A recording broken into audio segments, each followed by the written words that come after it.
ladies and gents, everything between outside of it. I'm Sophia and welcome back to a new video. As you can see next to me, we have a little issue. I did purchase some books, and with some books, I mean way too many.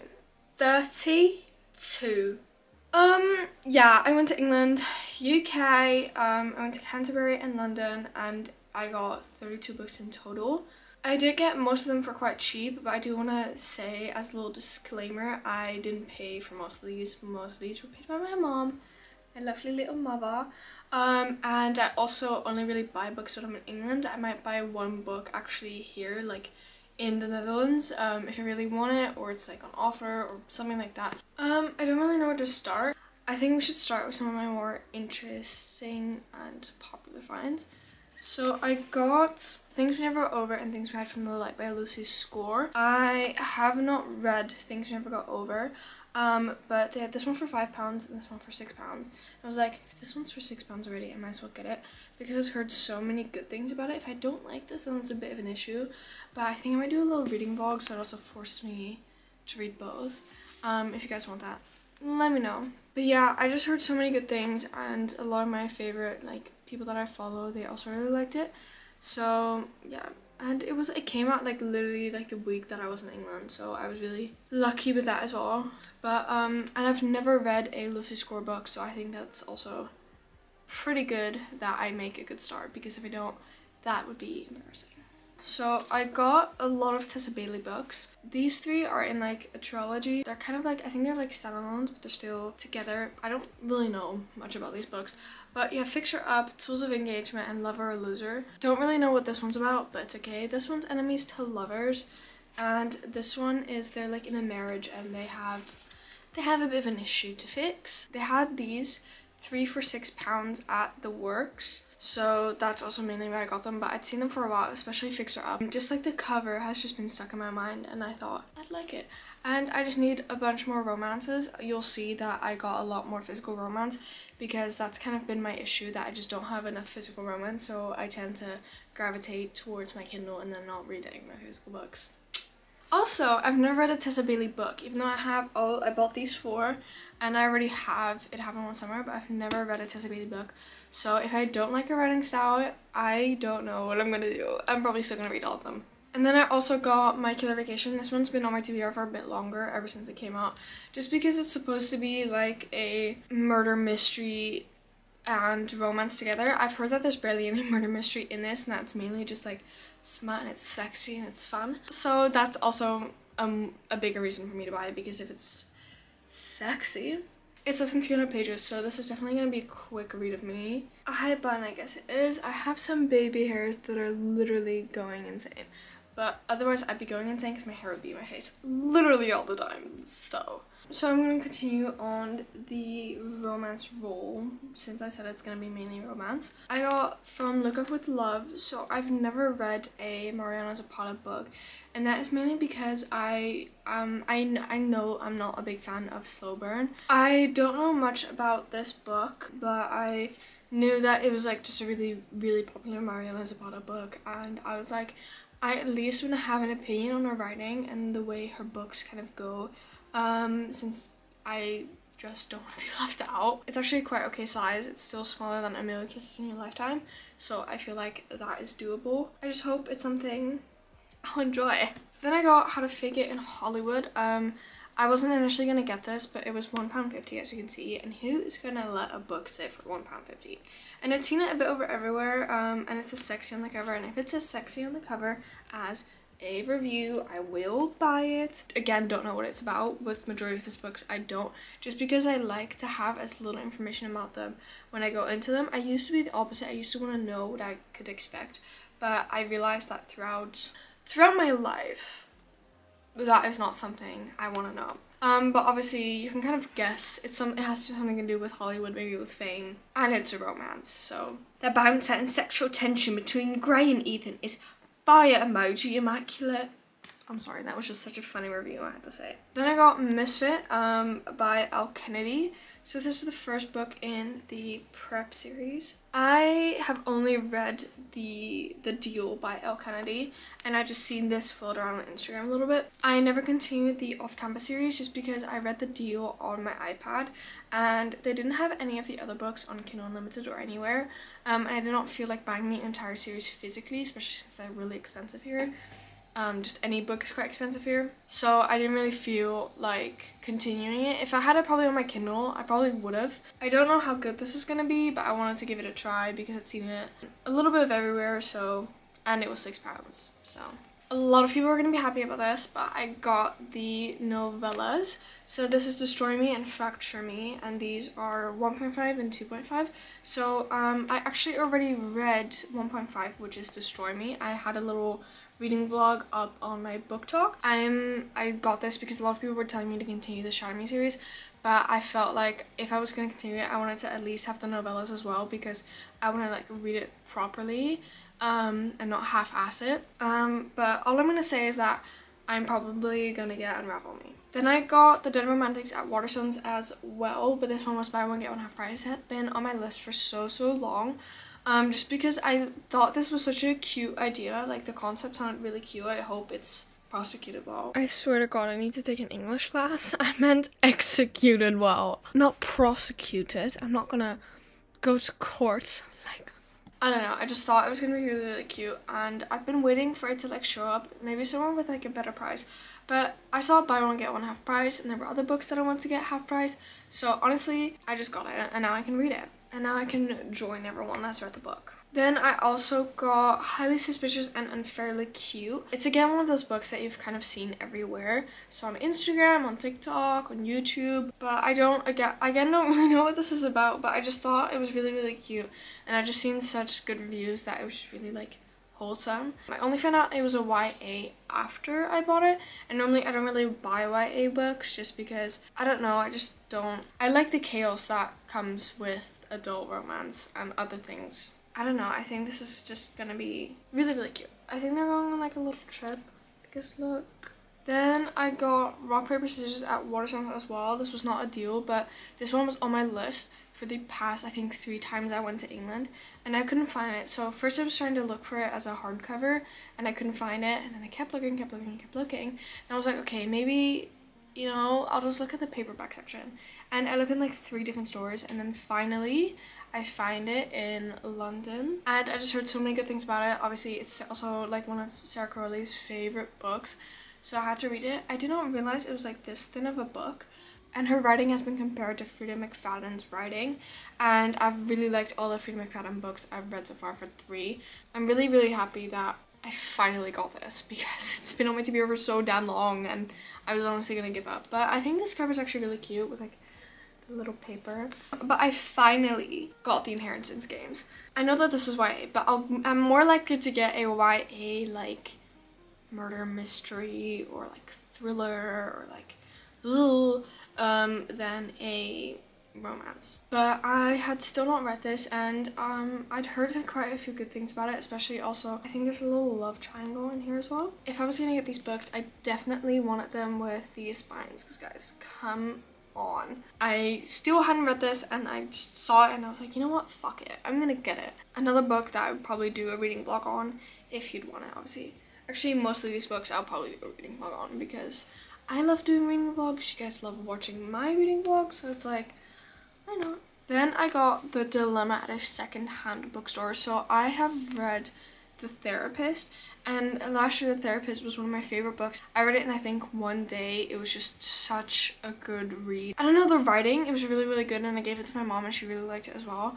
And then I saw this at a second-hand bookstore for 50p. 50p. So I was like, honestly, you're coming in with me. And I've still not read any other of B.A. Paris's books, and I don't know why. You guys are literally gonna yell on the top of your lungs. I can already see the comments. I can see you guys yelling at me. I got A Court of Thorns and Roses. A lot of people have been yelling at me to read this because I posted this poll on my Instagram story saying if I should read it or not, and if anyone would be interested in seeing a reading vlog on it.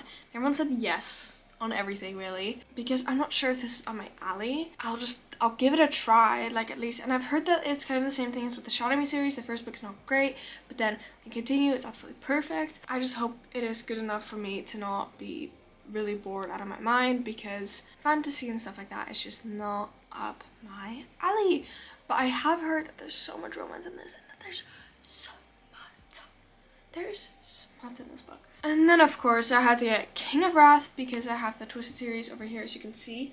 I still have not finished it, but if you watch my wrap up of February and my March TBR, you know that these 3 books are on my TBR. So I really hope that I do complete them. I don't know why I'm not doing that. I think it's just, I'm scared. I've just heard so many good things about it, and obviously I was gonna get the series one way or another, and these spines come on there to die for. I don't know, I saw yesterday that the second book comes out, I think, end April, and that's literally when I'm in England, so I hopefully can read this before I'm in England so I can get the other part. Then I got Marriage for One and To Love Adjacent Thorns. These are both by Ella Mays. I mainly went to W.H. Smith, because that's where I got these two, for Marriage for One, because I had seen this like kind of everywhere, but mainly seen the man cover, and I thought that was the only cover, and I kept seeing these in W.H. Smith, and I was like, what are these books? I looked it up and I realized, so then this time when I went to England, I was like, I'm gonna get this one, because it's marriage of convenience, and that's one of my favorite tropes. Marriage of convenience and fake dating. I don't know, something just, it does it for me, okay? And I know that this book is also on Kindle Unlimited, so because it is quite a chunky book. Yeah, it's almost 500 pages, so I can like switch in between, because I really like that, because sometimes it gets a little heavy, you know, and sometimes you want to read in bed without having a heavy book probably falling on your face. I got this one, and then it was 2 for £12, as you can see here. So I decided to get another Ella Mays book, and then I got this one. I did not know if this one or the other one, I think it was To Hate. I didn't know which one was the first one, but this one sounded more intriguing, and I found this one was the first one and then was happy. Her childhood crush became a movie star. He's now set to play the leading role in a story she wrote about him. How does that not sound good? Like, why would you not want to read that? Like, how would you not want to read that? Like, that's so yummy. But if I don't like her writing style, then again, I don't know what I'm going to do with 2 books. Again, I got another duology, so I got the Influencer duology. So you have Set on You and X's and O's. So I got this one at Waterstones, and I was so excited because I had seen that they had this one at the work, so I was already looking for that. And I couldn't find it. So the last day, I literally went to Asda, and I went to the book section, because I know that Asda had a book section. So I looked, and they had this for £4.50, and I was like, oh my god, yes. I've been quite ambitious with buying duologies or just books from the same author, even though I've not read a single book by them. But I like myself, and I trust myself that I think I'll like this. But I really wanted this one as well, because this one involves a bookstagrammer. I'll probably read this really soon. If you want a reading vlog on this as well, I can do that. But I might incorporate them just in like a little romance reading vlog, because that might be fun as well. Furthermore, I got 1,000 Boy Kisses. So this is actually a funny story. I'd obviously heard about this book before because it is quite a popular book, and then I saw it at the works and I was debating on getting it. So the next morning when I woke up, I got YouTube comments and somebody saying that I should get it. It's this comment, and I was like, that is my sign. That is my sign to buy it. So I did. Like, I feel like this is one of those romance book talk books that everyone has read, again, except for me. So I got My Extraordinary Life. It's basically about this girl, and like she has a very boring average life, and then nothing will stand in the way of Emily living her best life.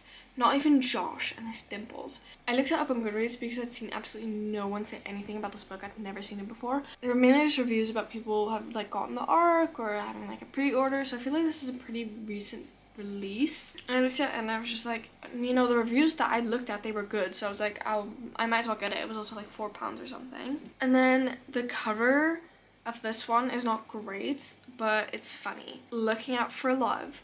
I kind of skimmed the back because I need to kind of know what I'm about to read, and I just saw Falling in Place. Now Stella has met the man of her dreams and has an actual job working with a private investigator. And I feel like she's gonna end up in bed with somebody. What do you think? Now we're gonna go on to the thrillers. My Lovely Wife. I got this at a secondhand bookstore as well for £2.50, and I didn't really read the back. I just saw Dexter meets Gone Girl, and I love Gone Girl and I love the show Dexter, so that really convinced me to buy it. And obviously I had to check the Goodreads ratings and they were good, so I was like, honestly, oh my god, the twist at the end of the first chapter made me read through the night. Guys, I'm gonna read this soon. Then I got Blackbird at W.H. Smith as well. Over here are also Tim Weaver books, and as you can see, this is my TBR cart and I have not read them. So now I have 3 Tim Weaver books I have not read. Have I ever read a Tim Weaver book? No. But all of his books sound so good that I keep buying them. But my mom also thinks they sound good, so if I won't read them, she will. If anyone's read any Tim Weaver books, please let me know, because I have Missing Pieces, You Were Gone, and now The Blackbird. Then I got at W.H. Smith, I got Truly Deeply Darkly. Honestly, I picked this up because of the cover, and it just had some really good reviews from people that me and my mom liked, from like some other thriller authors. It's a 12-year-old and her mother, and basically a serial killer is targeting people that look like the mom. So that is concerning, but it just sounded really good, and since it had good reviews, I was like, might as well. And oh my god, I'm so happy I found this. Then again at W.H. Smith, but this was in London. I got Insomnia by Sarah Pinborough. So Sarah Pinborough wrote Behind Her Eyes. It was a show on Netflix. If you haven't watched it, please go watch it. It was so good. I watched it with my mom and we literally died. And she also wrote 13 Minutes, and 13 Minutes was also one of my favorite reads last year. I loved the ending. I had to get into it a little bit, but I really liked it, and because I've now heard 2 stories by her that absolutely flipped my mind, I was like, I have to get this. And it had been on my TBR on my Goodreads for like quite a while actually. Kind of forgot about it, and then I saw it and then I was like, oh my god, I need this. And this is also not crazy long. Then I got The Accomplice. I already have another book by this author called 13. I have not read that one either, but all of like these books, like because it's a series, it's like the same detective, I think. They also are just really good, and the cover. So I had to get this. This was also at a secondhand bookstore. I think this was, let's see, £2.50 for a hardcover. Who doesn't want that? And then of course I had to get 5 Survive. I know that this is the hardcover, but I was initially gonna wait for the paperback, but I couldn't wait any longer. I'd seen so many people read at this point, and I'd seen so many good reviews, and I've read the entire Good Girls Guide to Murder series like literally over a year ago, and I cannot get that out of my mind. It was so good. It was pure escapism, and they had this hardcover for £7.50 at the works, so I had to get it. And then these are kind of book haul, kind of not. I got 2 blind dates with a book. Because I saw these at the same secondhand bookstore as I did as The Accomplice. Like they had this little basket with just blind dates with books, and I kind of took like the shorter ones. These both sound like murder mysteries, but I'm probably gonna do a video on this month, so if you guys want to see that, please let me know, because I think it could be such a cute video, and I could hop on the trend that's been over for like 4 months. But yeah. Hello, I'm back again. I ended this video forgetting one of my books because I already started it. Daisy Jones and the Six. So I got this to make a compare and contrast video. So I used to do this thing on my channel where I would read the book and then watch the adaptation and kind of compare it and say if I like the adaptation or not, or if it was good or bad, or if it was realistic or if it was shit, or I'm basically repeating the same thing. But yeah, I got this and I'm currently filming the video. So you can expect that. But yeah, that is officially the last book of this book haul. Thanks so much for watching this giant, enormous book haul. I don't know how long it's going to take me to get through all of these books, but who knows. Thanks so much for watching. If you're still watching, comment this little emoji and let me know about any of reading vlogs you want to see or any of these books. Just anything you have to say, let me know, and I'll see you when I see you. Bye.